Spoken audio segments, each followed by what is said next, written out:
Hey there, YouTube land. Big Dave here on the fishing channel. And today we're going to talk about this fly rod, which I kind of like. It's a cheap rod, but it had a little mishap.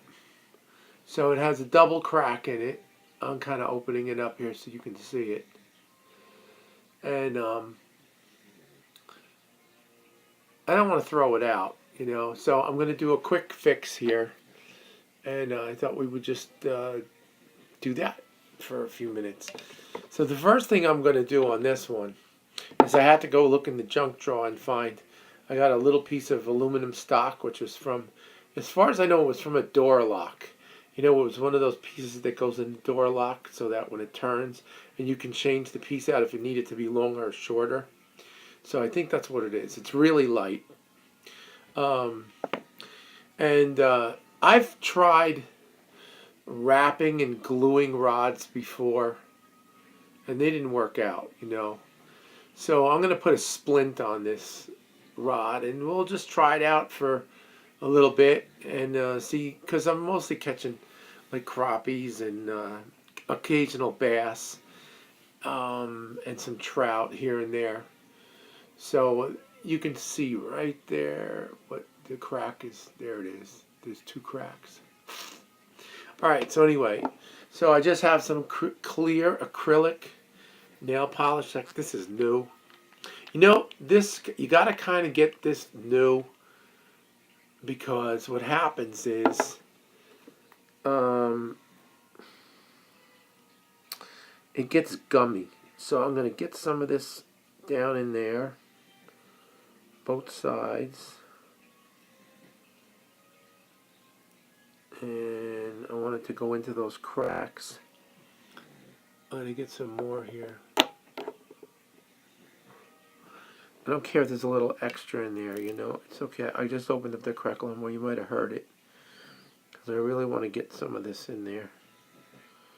In the crack. There it is. Okay, so we put some globs of that in. And it did run inside. And I'm just going to let it kind of run around the outside, right? See what's going on there.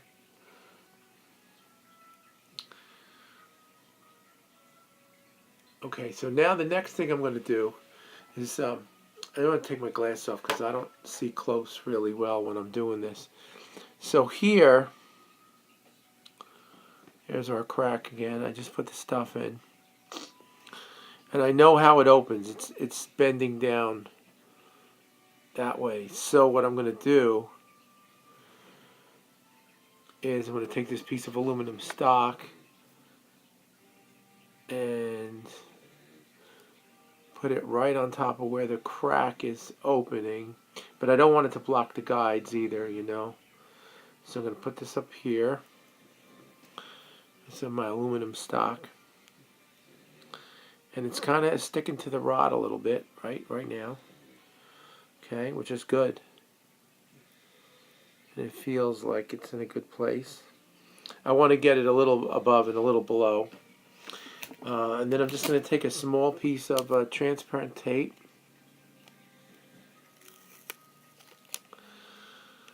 And I'm going to put this on there nice and tight. So that was it. And then on this one, I'm pulling up a little bit on it here too. And I want to get the other edge.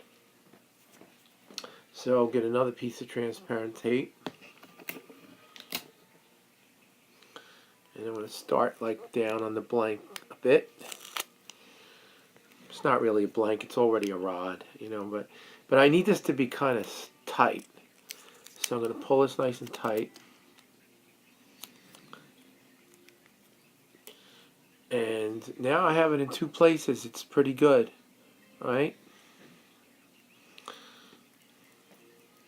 Now I'm going to pull the middle in. Another piece of transparent tape.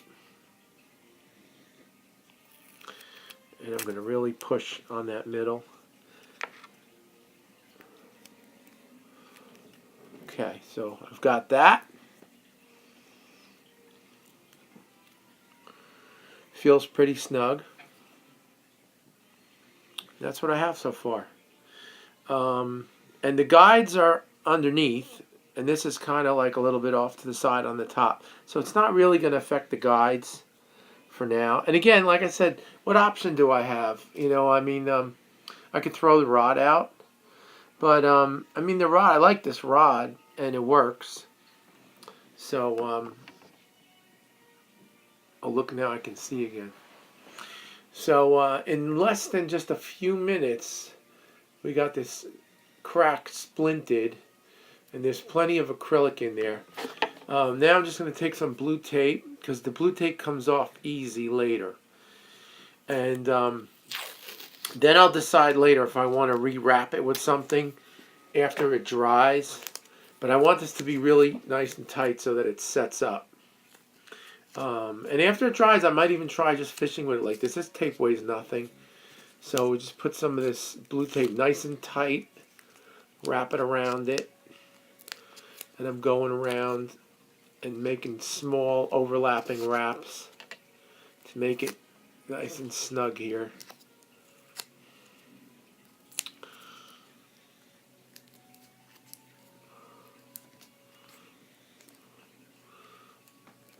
I'm part of the way up.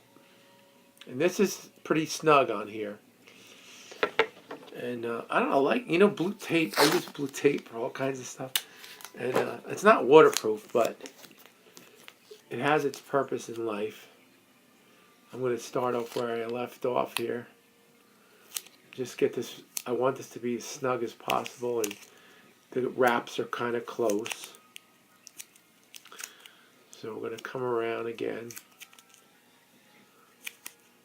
up to this top and really snug that up. So there it is for now. And I'm telling you, this really doesn't feel, I mean, now it's got to set and dry for, I'll just leave it for a while till tomorrow or whatever. And I'll try it like this, see what happens. If it doesn't work out, I could easily take the blue tape off and put some electrical tape on. Or I could consider doing a wrap with the thread and stuff and the splint, and do a whole wrap on it. But like I said, this is a cheap rod, and my other option would have been to toss it in the garbage. But it's an 8-foot, I think. This is only the top section, you know. So this part is going to be actually where the ferrule goes together. But that's it. So, you know, I've been catching some decent crappies on woolly buggers, black woolly buggers. And yesterday I caught 2 nice bass on, one was on a top water popper fly. I think it was color was yellow. I did have the smaller one on. I switched to the big one. And then I have one that looks like a bumblebee, or like a yellow jacket. It's got the yellow in between, and it floats. That's a floating. That was doing good on the top water. And what was the other fly? A white streamer that has some silver, shiny stuff in it. That one, I caught a good bass on that last night about sundown, right over a log. And I had been tossing that log for a while, you know, all of a sudden, bass just showed up, you know. All right, listen, so thank you for subscribing and hanging in there. We'll have more little projects, and I'll be reporting back on whether this works out or not, or if it falls apart. So we'll see. All right, have a good day. It's Sunday, get out there and fish.